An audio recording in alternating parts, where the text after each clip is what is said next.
Merhaba arkadaşlar, örgü kanalıma hoş geldiniz. Hem kız hem erkek çocuklar için yapabileceğiniz kolay, tığ işi, yelek ve şapkadan oluşan bir takım yaptım.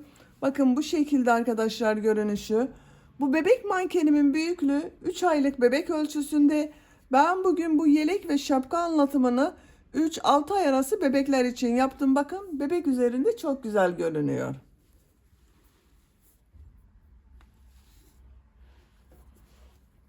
Yeleği ön bölümden düğmeli yaptım. Bakın şapka da bu şekilde arkadaşlar. Çok güzel.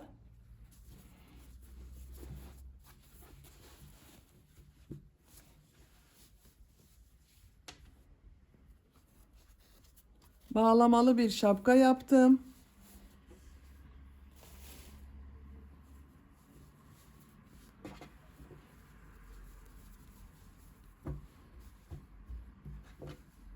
Yeleği ön bölümden düğmeli yaptım. Bu şapka anlatımını ben yaptım. YouTube kanalıma yükledim. Bu şapkanın olduğu YouTube linkini izlediğiniz bu videonun açıklama bölümüne ve video sonuna ekliyorum arkadaşlar. Siz o linkler üzerine tıklarsanız bu şapkayı bularak kolayca yapabilirsiniz. Biz bugün hem kolay hem de güzel bu tığ işi bebek yeleğini yapacağız. Rengarenk bakın çok güzel oldu. Bu modeli hem kız hem erkek çocuklar için kullanabilirsiniz. Ön bölümden düğmeli yaptım. Buraya 3 düğme iliği yaptım. Karşısına düğmeler diktim bakın. Siz tercihinize göre bunu 4, 5, 6 düğmeli yapabilirsiniz. Yelek örgüsüne yakadan zincir yaparak başlıyoruz. Ben bugün bu yelek anlatımını 3-6 aylık bebek için yapıyorum. Siz bu yeleği yeni doğan bebek için yapmak istiyorsanız bu zincir sayısını aynı sayıda başlayabilirsiniz. Yakada yaptığım arttırma sırasını bir sıra eksik yaparsanız yeni doğan bebek için olur arkadaşlar. Zincir sayısını aynı sayıda başlayıp bu arttırma sırasını benim yaptığımdan bir sıra fazla yaparsanız 6-12 aylık bebekleriniz için olur. Yine zincir sayısını aynı sayıda başlayıp yakada yaptığım arttırma sırasını 2 sıra fazla yaparsanız 1-2 yaş arası çocuklarınız için olur. 2-3 yaş için yapmak istiyorsanız 8 zincir fazla başlayabilirsiniz. Ön bölümleri birer trabzan, kol ve arka bölümü ikişer trabzan fazla başlarsanız ve bu arttırma sırasını da benim yaptığımdan 2-3 sıra fazla yaparsanız 2-3 yaş arası çocuklarınız için olur. Yelek örgüsünde iplik olarak bakın yaka bölümünü beyaz renkli iplik ile yaptım. 50 gram iplik yeterli arkadaşlar. Elimde kalan iplikleri kullandım. Bakın şu şekilde elimde kalan iplikleri kullandım. Siz de elinizde kalan iplikleri kullanabilirsiniz. Bu modeli tek renkli yapabilirsiniz, iki renkli yapabilirsiniz. Benim yaptığım gibi rengarenk yapabilirsiniz. Her renk iplik ile çok güzel oluyor.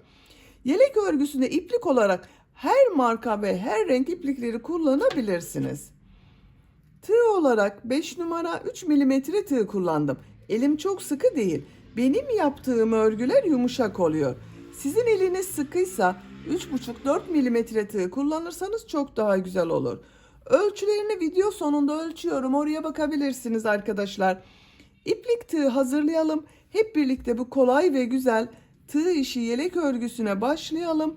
Örgü kanalıma abone değilseniz abone olmayı unutmayın lütfen. İzlediğiniz videolarıma beğeni ve yorumlarınızı yaparsanız çok sevinirim arkadaşlar. Sizlerden gelen beğeni ve yorumlar örgü kanalımın devamlılığı için çok önemli.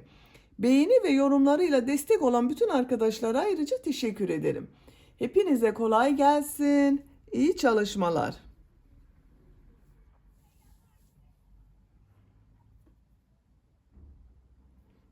Örgüye yakadan zincir yaparak başlıyorum. İlk ilmeği ben bu şekilde yapıyorum. Zincirleri yapıyorum bakın arkadaşlar. Çok sıkı zincirler yapmıyorum. 71 zincir yapalım. 71 zincir yaptım. Bakın çok sıkı zincirler yapmadım. Şimdi bu zincirler üzerine trabzanlar yapacağız. Trabzan yaparken yaka ayrımlarını da yapıyoruz arkadaşlar. Tığ üzerine iplik alıyorum. 3 ilmek atlıyorum. 1, 2, 3. Dördüncü ilmeğe trabzan yapıyorum. Bu 3 ilmek atladığımda bir trabzan, bununla birlikte 10 trabzan yapıyorum. Bakın 1, 2, 3, 4, 5, 6, 7,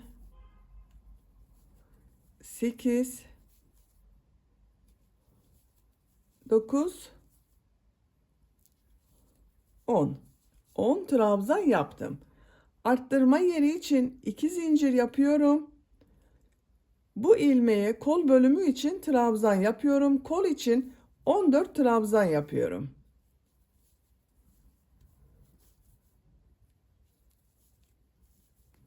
...14 trabzanı yapalım.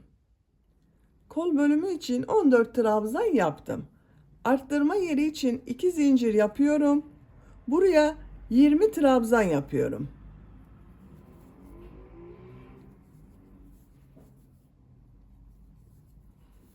Bakın arkadaşlar, buraya 10 trabzan yaptım.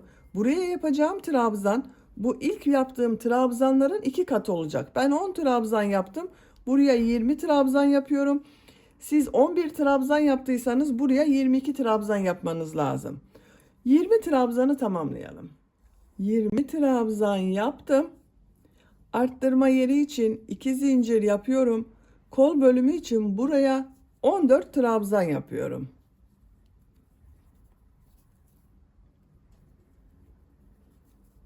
...14 trabzanı yapalım. Kol bölümü için 14 trabzan yaptım. Arttırma yeri için 2 zincir yapıyorum. 10 trabzan yapıyorum.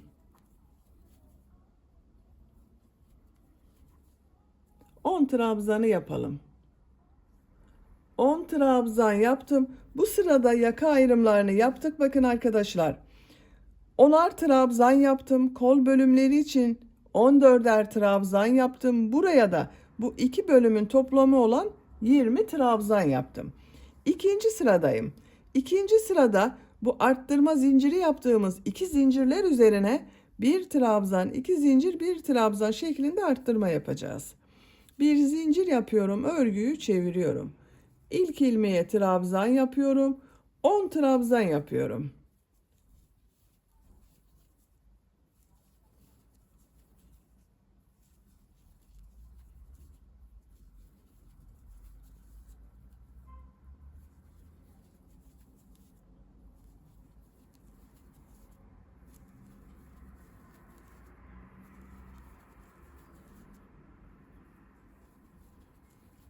On trabzan yaptım.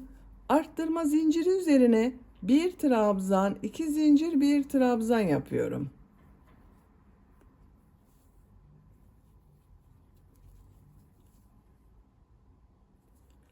Kol bölümünde bulunan 14 ilmek üzerine 14 trabzan yapıyorum. Arttırma zincirine kadar devam edelim. Arttırma zincirine kadar 14 trabzan yaptım. Zincir üzerine bir trabzan, iki zincir, bir trabzan yapıyorum.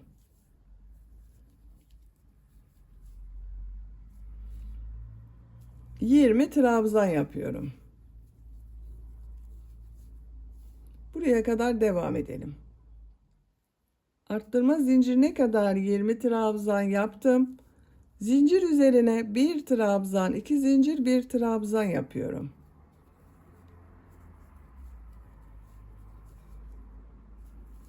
Kol bölümü için 14 trabzan yapıyorum. Buraya kadar devam edelim. 14 trabzan yaptım. Arttırma yerine bir trabzan, iki zincir, bir trabzan yapıyorum. Diğer ilmeklere trabzan yapıyorum.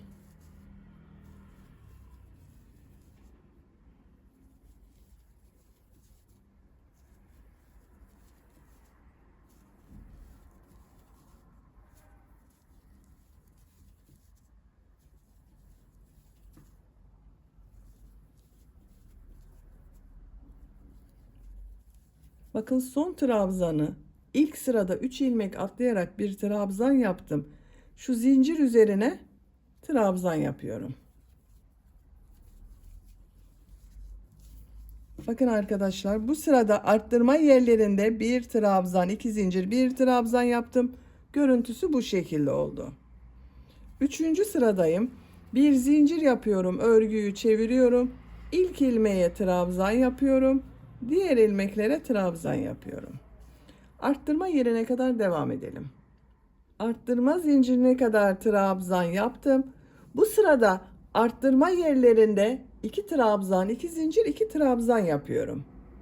2 zincir üzerine bakın, 2 trabzan, 2 zincir, 2 trabzan yapıyorum.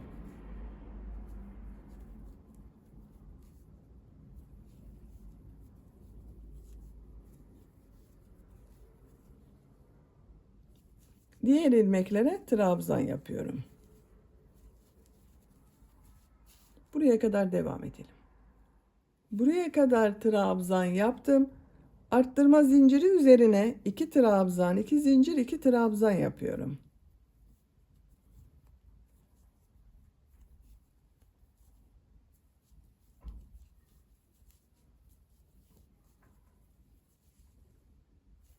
Diğer ilmeklere trabzan yapıyorum.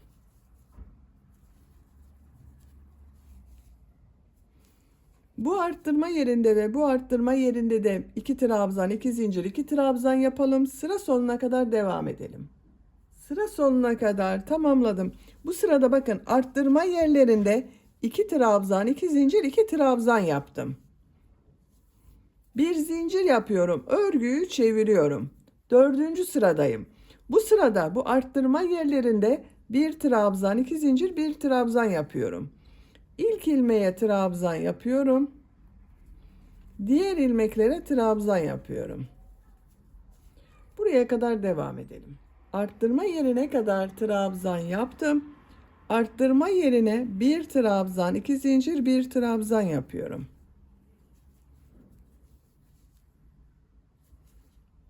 Diğer ilmeklere trabzan yapıyorum. Bu arttırma yerlerinde de bir trabzan, 2 zincir, bir trabzan yapalım. Sıra sonuna kadar devam edelim. Sıra sonuna kadar tamamladım. Bu sırada bakın arttırma yerlerinde bir trabzan, 2 zincir, bir trabzan yaptım. Görüntüsü bu şekilde oldu arkadaşlar. 5. sıradayım. Bir zincir yapıyorum, örgüyü çeviriyorum. Bu sırada bu arttırma yerlerinde 2 trabzan, 2 zincir, 2 trabzan yapıyoruz. Buraya kadar devam edelim. Buraya kadar trabzan yaptım. Arttırma yerine 2 trabzan, 2 zincir, 2 trabzan yapıyorum.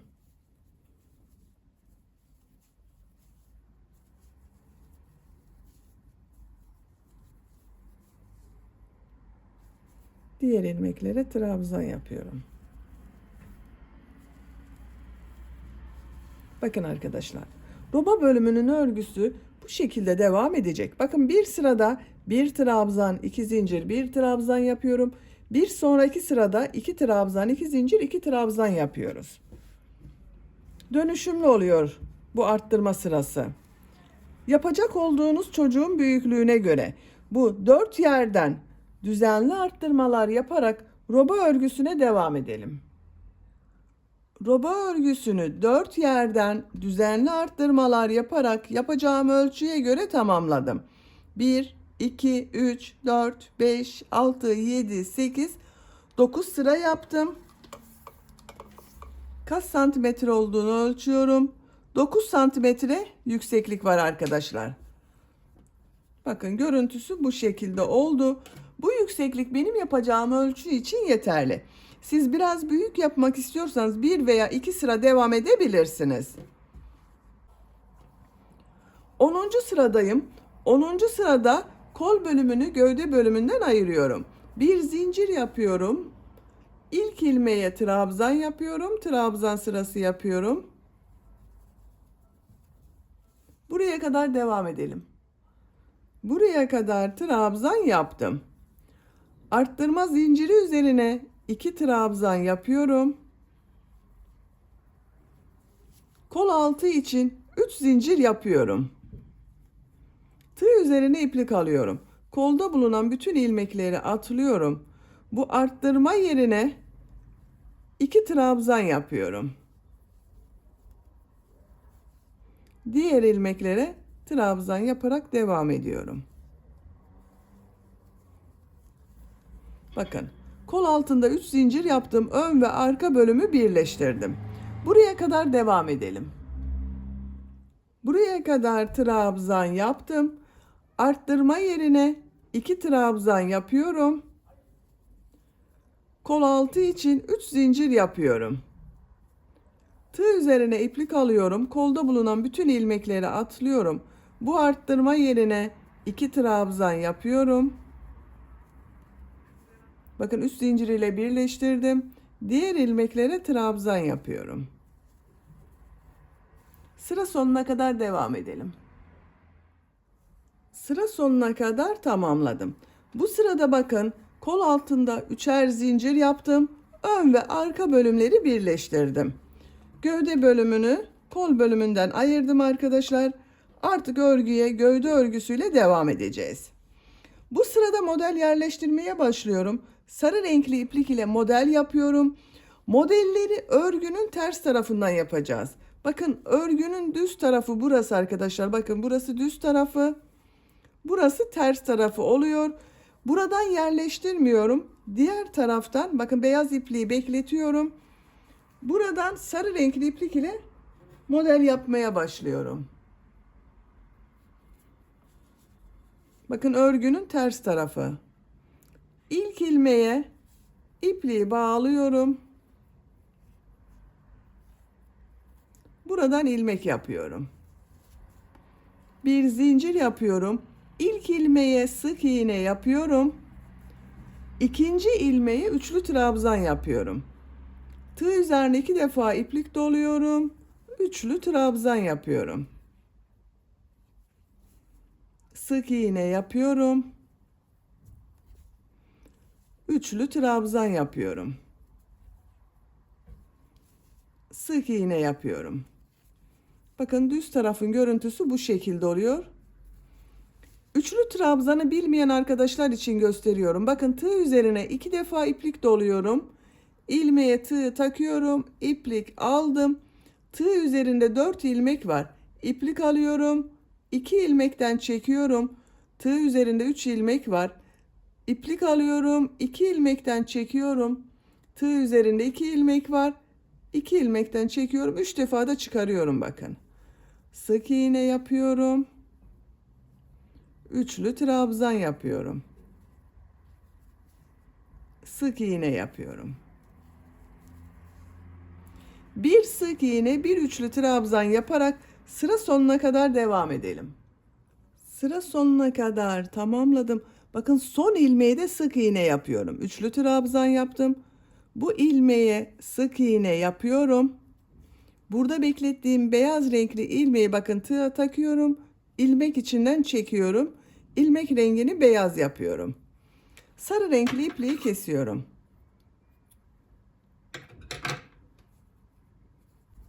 Bakın arkadaşlar, bu sırada modelleri yerleştirdim. Kol altında da yine bir sık iğne, bir üçlü trabzan yaptım. Bakın, görüntüsü bu şekilde oldu. Beyaz renkli iplik ile, bakın, burada beklettiğim beyaz renkli iplik ile trabzan sırası yapıyorum. Bir zincir yapıyorum. Örgüyü çeviriyorum. İlk ilmeğe bakın, sık iğne üzerine bir trabzan yapıyorum. Model üzerinde bak, şurada bir ilmek var. Bunun üzerine trabzan yapıyorum. Sık iğne üzerine trabzan yapıyorum. Model üzerine trabzan yapıyorum.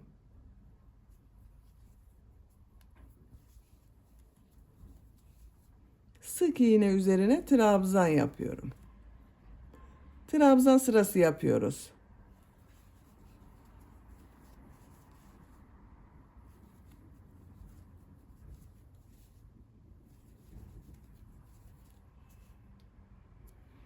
Sıra sonuna kadar devam edelim. Sıra sonuna kadar trabzan yaptım. Bakın görüntüsü bu şekilde oldu. Şimdi tekrar model sırasındayım. Bakın model sırasına buradan başlıyorum yine arkadaşlar. Bakın örgünün ters tarafından pembe renkli iplik ile devam ediyorum.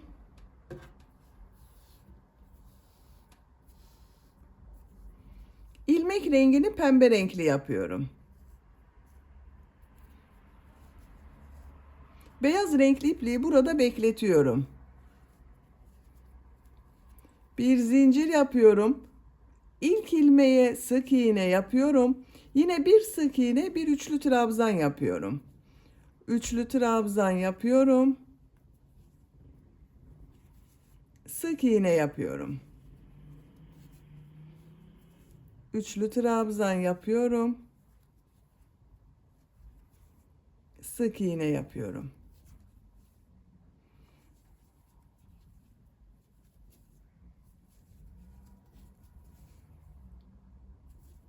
Sıra sonuna kadar devam edelim. Sıra sonuna kadar tamamladım. Son ilmeğe sık iğne yaptım. İpliği kesiyorum.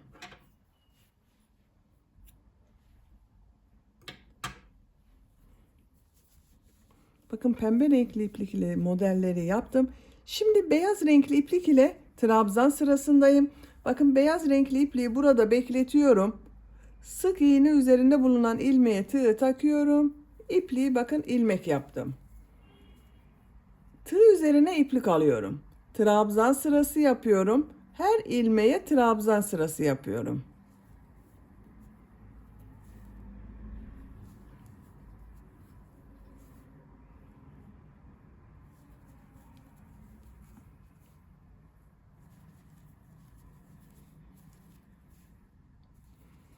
Sıra sonuna kadar devam edelim. Bir sonraki sırada yine modelleri yapalım. Bu model renk sıralamasını tercihinize göre istediğiniz gibi yapabilirsiniz arkadaşlar. Her renk iplik ile çok güzel oluyor. Modelleri tek renk yapabilirsiniz veya farklı renkli iplikler kullanabilirsiniz. Yapacak olduğunuz çocuğun büyüklüğüne göre bu model sırasını tekrarlayarak gövde örgüsüne devam edelim. Model sırasını yapacağım ölçüye göre tamamladım. 1, 2, 3, 4, 5, 6, 7, 8, 9, 10, 11 model sırası yaptım. Son sırada bakın trabzan sırası yaptım, bitirdim arkadaşlar. Ben renk sıralamasını bu şekilde yaptım. Siz tercihinize göre istediğiniz gibi yapabilirsiniz. Siz biraz büyük yapmak istiyorsanız bir veya iki model sırası devam edebilirsiniz. Beyaz renk ipliği kesiyorum.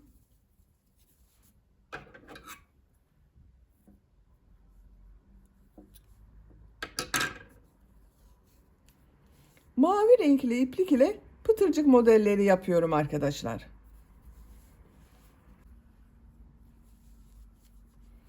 Bakın bu ilmekten ilmek yapıyorum. İpliği bağlayabilirsiniz. Ben ilmek yapıyorum. 2 zincir yapıyorum. Aynı ilmeğe sık iğne yapıyorum. Bakın şu ilmeği atlıyorum. İkinci ilmeğe bir sık iğne, 2 zincir, bir sık iğne yapıyorum. Ben mavi renkli iplik ile pıtırcık model yapıyorum. Siz tercihinize göre diğer renkli iplikleri de kullanabilirsiniz. Bakın şu bir ilmeği atlıyorum. Buraya bir sık iğne, 2 zincir, bir sık iğne yapıyorum. Bir ilmek atlıyorum. Bir sık iğne, 2 zincir, bir sık iğne yapıyorum. Bu şekilde bakın minik pıtırcık modeller elde ediyoruz. Bu roba bölümünü bitirdiğimiz, bakın trabzan sırasını bitirdiğimiz yere kadar devam edelim. Buraya kadar bakın pıtırcık modeller yaptım. Yaka bölümünün buraya düğme ilikleri yapıyorum arkadaşlar. Düğme iliklerinin yerini işaret yapalım. İlk düğme iliğini bu yaka başlangıcına yapıyorum. Bir diğer düğme iliğini bakın bu trabzan sırasını bitirdiğim sıraya yapıyorum. Üçüncü düğme iliğinde bakın şu şekilde katladım. Ortaya üçüncü düğme iliğini yapıyorum.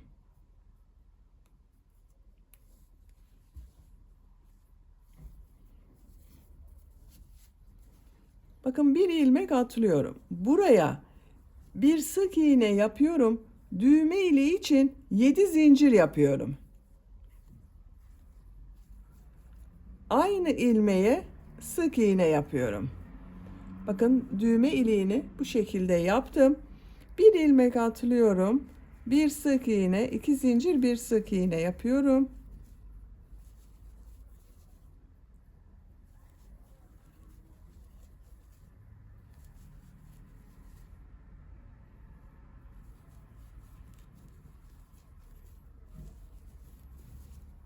Bakın bir ilmek atlıyorum. Bir sık iğne yapıyorum. Buraya 7 zincir yaptım düğme iliği için. Buraya da düğme iliği için 7 zincir yapıyorum.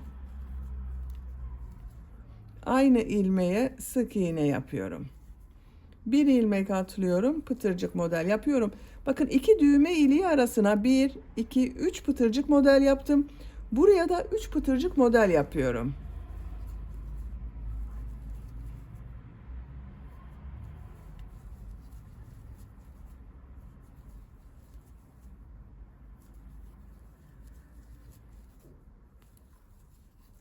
Üç pıtırcık model yaptım. Bakın bir ilmek atlıyorum. Buraya bir sık iğne yapıyorum. Düğme iliği için 7 zincir yapıyorum. Aynı ilmeğe sık iğne yapıyorum. Sık iğne yapıyorum. Bakın 3 düğme iliğinin yerlerini yaptık arkadaşlar. Bu şekilde oldu. Yaka çevresinde pıtırcık model yaparak devam ediyorum. Bakın sık iğne yaptım. Aynı ilmeğe 2 zincir yaptım. Sık iğne yapıyorum. Bir ilmek atlıyorum. Bir sık iğne, 2 zincir, bir sık iğne yapıyorum.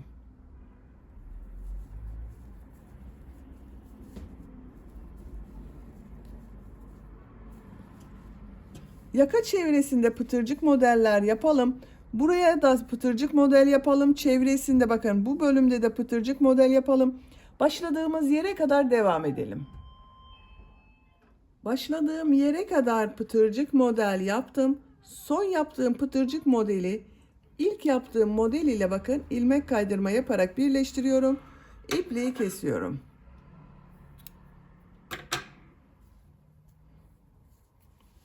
Bakın arkadaşlar burada başladığım pıtırcık modelini devam ettim. Bu yaka bölümünde 3 düğme iliği yaptım. Pıtırcık modelleri yaptım. Çevresinde de yaptım. Bu şekilde oldu. Şimdi kol örgüsünü yapalım. Bakın bu kol örgüsünü ben bu şekilde yaptım. Buraya da mavi renk iplik ile pıtırcık modeller yaptım. Kol altından başlıyorum.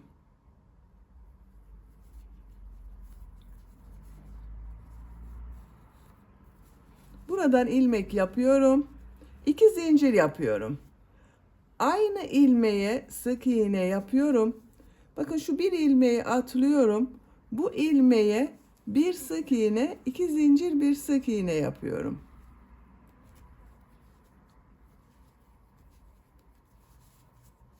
Bir ilmek atlıyorum.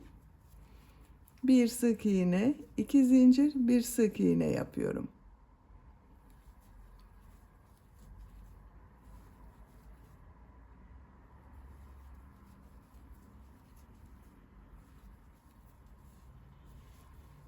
Sıra sonuna kadar devam edelim.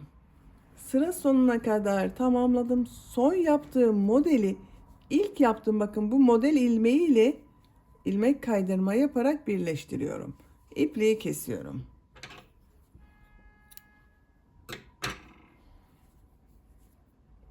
Bakın kol çevresinde de pıtırcık modeller yaptım. Bu şekilde oldu. Bakın çok güzel oldu arkadaşlar. Böylece yelek örgüsünü bitirdim. Düğmelerini de diktim arkadaşlar. Bakın bu yaptığım düğme iliklerinin karşısına bakın birer tane düğme diktim.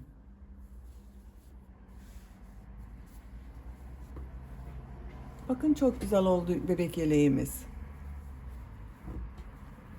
Düğmelerini takıyorum.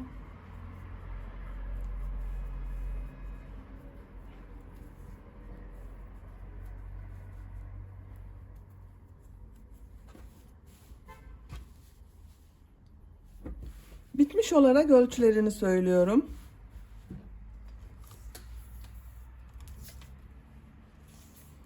Kol altının buradan gövde genişliğini ölçüyorum.